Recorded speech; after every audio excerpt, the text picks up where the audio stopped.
Assalamualaikum warahmatullahi wabarakatuh. Perkenalkan, kami dari kelompok dengan tema kopi yang beranggotakan Rita Dewi Kristiana, NPM 186900010, Nova Elia Widiati, NPM 186900014, dan Andre Geza Haryanto, NPM 186900017, dengan judul Efek Roasting Coffee atau Efek Pemanggangan pada Kopi. Pendahuluan. Proses pemanggangan kopi merupakan langkah penting yang difokuskan untuk mencapai karakteristik organoleptik yang dibutuhkan. Langkah pemanggangan biasanya dilakukan pada suhu sekitar 200 derajat Celcius selama kurang dari 20 menit dengan variabilitas waktu dan suhu yang konsisten tergantung pada sistem brewing yang diadopsi. Akrilamida merupakan produk reaksi Maillard atau MRT yang terbentuk selama pemanggangan kopi. Biasanya dilakukan pada suhu antara 220 sampai 250 derajat Celcius. Secara alami, berkembang selama reaksi Maillard yang melibatkan gugus karbonil dari gula pereduksi dengan asparagin. Setiap upaya untuk menghambat reaksi Maillard sebagai ukuran yang mungkin untuk meminimalkan pembentukan akrilamida akan menyebabkan penurunan kapasitas antioksidan pada kopi. Oleh karena itu, pilihan parameter pemanggangan terbaik memainkan peran kunci baik dari sudut pandang sensorik atau dari perspektif kesehatan. Sayangnya, selama langkah ini, beberapa senyawa beracun dapat berkembang seperti poliklinik aromatik hidrokarbon atau akrilamida. Tujuan utama dari penelitian ini adalah optimalisasi proses penyangraian untuk mengurangi akrilamida. Tujuan ini akan membantu memastikan kondisi terbaik di mana tingkat pemanggangan yang diinginkan. Bahan dan metode. Yang pertama, persiapan sampel. Kopi panggang sangat ringan, terang, sedang, dan gelap yang terdiri dari 100% Robusta dan 100% biji Arabica. Biji kopi dipanggang dalam batch 300 gram menggunakan pemanggang berskala bangku. Sangrai sangat ringan dengan memerlukan waktu sangrai 235 sampai 260 detik. Waktu sangrai 280 sampai 320 detik dan 370 sampai 430 detik, dan juga waktu sangrai sangat gelap yaitu 560 sampai 620 detik. Kedua yaitu pengukuran warna.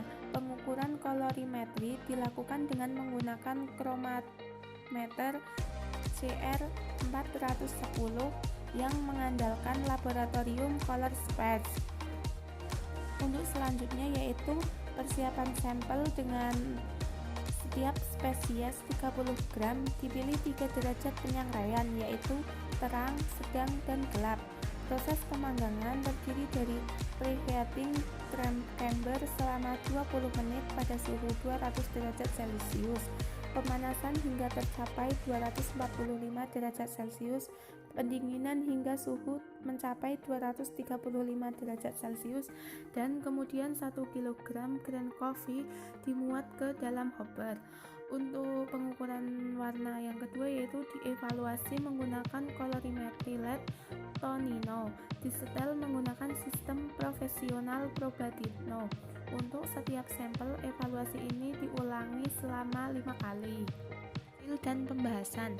Pada tabel 2 dapat dilihat bahwa suhu awal pemanggang roti dan suhu akhir biji sesuai dengan persentase Robusta dapat menghasilkan parameter diimplementasikan pada sebuah skala industri dan sedikit dimodifikasi, mengoptimalkan kondisi pemanggangan dari campuran komersial yang ada untuk menurunkan konten AA, dan juga mempertahankan karakteristik yang dibutuhkan secara utuh. Parameter proses dioptimalkan menurut presentase biji Robusta yang digunakan dalam campuran. Menurut parameter percobaan ini, konsentrasi akhir AA dalam campuran komersial, sedang, dan gelap untuk Arabica dan Robusta dengan presentase yang berbeda berada dalam level maksimum yang dikeluarkan berdasarkan regulasi EC 2017. Untuk gambar 4 dapat dilihat bahwa semua sampel menunjukkan konsentrasi AA dari kondisi eksperimental sebelumnya dan presentase seluruh sampel Robusta pada saat penerangan tingkat pemanggangan yang sebelumnya melebihi batas regulasi EC berkerut dari 90% menjadi 20% dari total sampel. Namun, langkah-langkah mitigasi akrilamida yang diusulkan harus mencangkup kontaminan utama yang diinduksi panas, yaitu furfuryl alkohol, furan, dan 5-hidroksimetilfurfural seperti yang dilaporkan dalam penelitian. Hubungan terbalik yang ada antara akrilamida dan kontaminan menunjukkan pengendaliannya jumlah terutama untuk tingkat pemanggangan yang lebih gelap. Hasil dan pembahasan selanjutnya yaitu kandungan akrilamida dari kopi Robusta versus varietas Arabica juga diamati berbeda secara signifikan ketika dianalisis dengan ANOVA satu arah. Berkenaan dengan jumlah akrilamida yang diukur dalam sampel, ini sesuai dengan data yang dilaporkan dalam literatur, yaitu kopi yang dipanggang ringan mungkin mengandung akrilamida dalam jumlah yang relatif lebih tinggi daripada biji yang dipanggang sangat gelap. Hal ini disebabkan fakta bahwa akrilamida terbentuk pada awal langkah pemanggangan, menurun kemudian secara tajam menjelang akhir siklus pemanggangan karena tingkat eliminasi yang lebih tinggi, atau melalui kehilangan fisik dan kimiawi dibandingkan pembentukan. Penurunan nyata kapasitas pemulungan radikal dengan peningkatan derajat sangrai sesuai dengan hasil yang dilaporkan, yang mengamati aktivitas antioksidan yang lebih tinggi untuk kopi panggang, ringan, dan sedang daripada kopi hitam atau kopi hijau.